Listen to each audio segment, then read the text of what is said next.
Bienvenue à cette vidéo trimestrielle sur Personal Portfolio. Comme chaque trimestre, nous allons examiner ensemble ce qui s'est passé ces 3 derniers mois sur les marchés financiers ainsi que les implications de ces développements pour les compartiments Personal Portfolio White, Yellow et Orange. Les 3 compartiments Personal Portfolio sont des fonds de fonds qui investissent essentiellement dans un portefeuille diversifié de fonds, d'actions internationales, d'obligations et d'instruments des marchés monétaires. Chaque profil le fait selon des pondérations spécifiques. En position neutre, les pondérations des obligations, des actions et des valeurs immobilières sont de respectivement 70, 25 et 5% pour le compartiment Personal Portfolio White. Pour Personal Portfolio Yellow, les pondérations sont de 40% d'obligations, 55% d'actions mondiales et 5% de valeurs immobilières. Et pour Personal Portfolio Orange, les pourcentages sont de respectivement 20, 70 et 10%.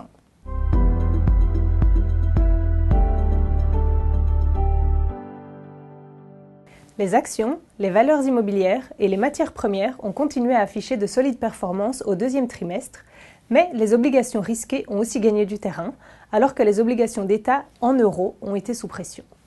La pandémie de Covid-19 est loin d'être derrière nous, mais les campagnes de vaccination encourageantes entraînent de plus en plus une normalisation économique et sociale. L'inflation dépassant les attentes a accru la volatilité sur les marchés. En mai, l'inflation aux États-Unis s'est élevée à 5% sur base annuelle par rapport à une prévision de 4,7%, tandis que dans la zone euro, elle s'est établie à 2%. Les banques centrales ont cependant réagi avec calme à cette nouvelle. La Réserve fédérale américaine considère toujours que la hausse de l'inflation est un phénomène temporaire, mais son président Jérôme Powell a annoncé qu'elle allait commencer à envisager une fermeture progressive du robinet monétaire. En Europe, la BCE a laissé sa politique monétaire inchangée. Dans ce contexte, les actions mondiales ont progressé de plus de 6%. Sur le plan régional, les États-Unis sont en tête du peloton grâce au regain d'intérêt pour les valeurs technologiques américaines. Le Japon et les marchés émergents ont, pour leur part, été pénalisés par le lent démarrage de leur campagne de vaccination. Au niveau sectoriel, l'immobilier a notamment bien performé. Les marchés obligataires ont réagi de façon quelque peu étonnante à la hausse de l'inflation et à la communication de la Fed. Le taux américain à 10 ans est en effet redescendu à 1,44%, un signe que le marché croit au caractère temporaire du rebond de l'inflation. Le taux allemand à 10 ans a quant à lui augmenté en avril et en mai pour revenir à moins 0,25% en juin seulement. Globalement, les obligations d'État en euros ont concédé 0,7% durant le trimestre écoulé. Les obligations d'entreprises de qualité en euros ont affiché un résultat légèrement positif, tandis que les obligations d'entreprises à haut rendement en euros et les obligations des marchés émergents ont encore mieux performé.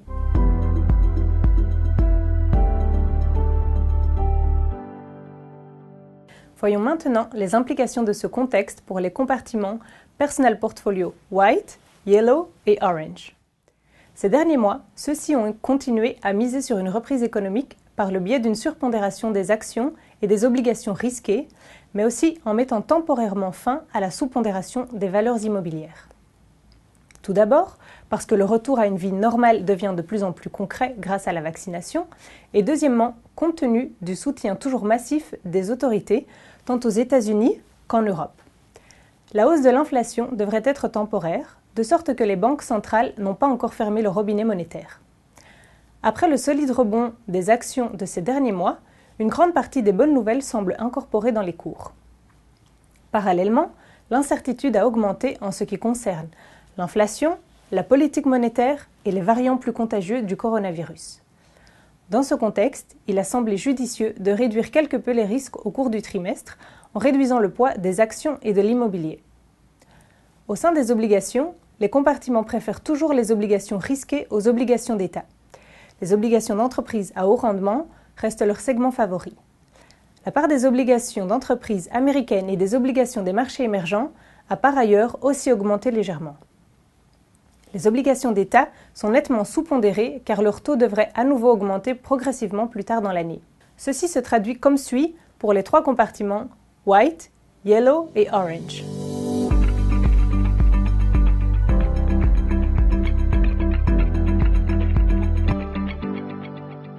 Les actifs risqués ont à nouveau bien performé au deuxième trimestre avec, par conséquent, des rendements positifs pour les 3 compartiments Personal Portfolio. Le compartiment White a ainsi progressé de 1,9% d'avril à juin. Le compartiment Yellow a gagné 3,7%.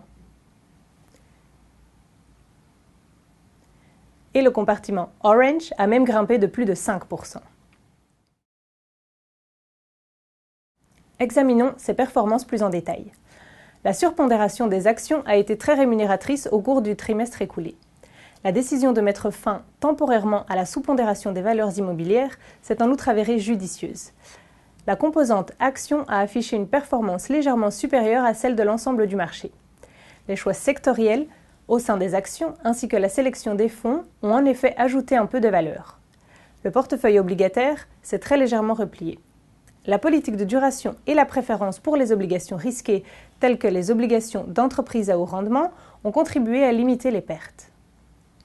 Les choix géographiques au niveau des obligations d'État ont en revanche été quelque peu pénalisants.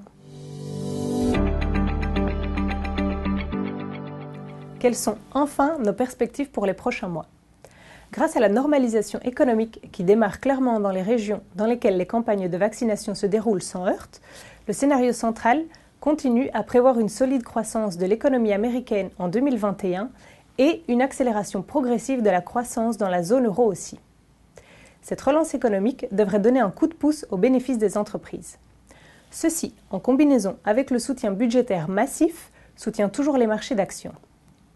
La politique souple des banques centrales reste aussi favorable, mais ce facteur positif devrait progressivement s'atténuer. En raison de l'incertitude relative à l'inflation, la volatilité pourrait cependant augmenter. Le risque d'une hausse incontrôlée de l'inflation semble plutôt limité, de sorte que le scénario central prévoit toujours une hausse progressive des taux obligataires.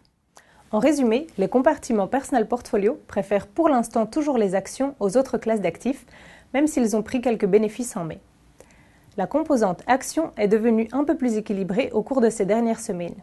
Les obligations risquées sont par ailleurs toujours préférées aux obligations d'État de qualité et les valeurs immobilières sont à nouveau légèrement sous-pondérées. Enfin, la sensibilité des portefeuilles au taux reste inférieure à la normale.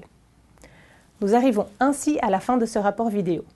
Si vous souhaitez des informations plus détaillées sur les risques, les rendements, les frais et la taxation, vous êtes invité à parcourir les informations clés pour l'investisseur, à savoir le kit et le prospectus que vous pouvez obtenir gratuitement sur le site www.personalportfolio.be ou auprès d'ING Belgique qui assure le service financier. Je vous donne rendez-vous dans 3 mois pour dresser un nouveau bilan de la situation.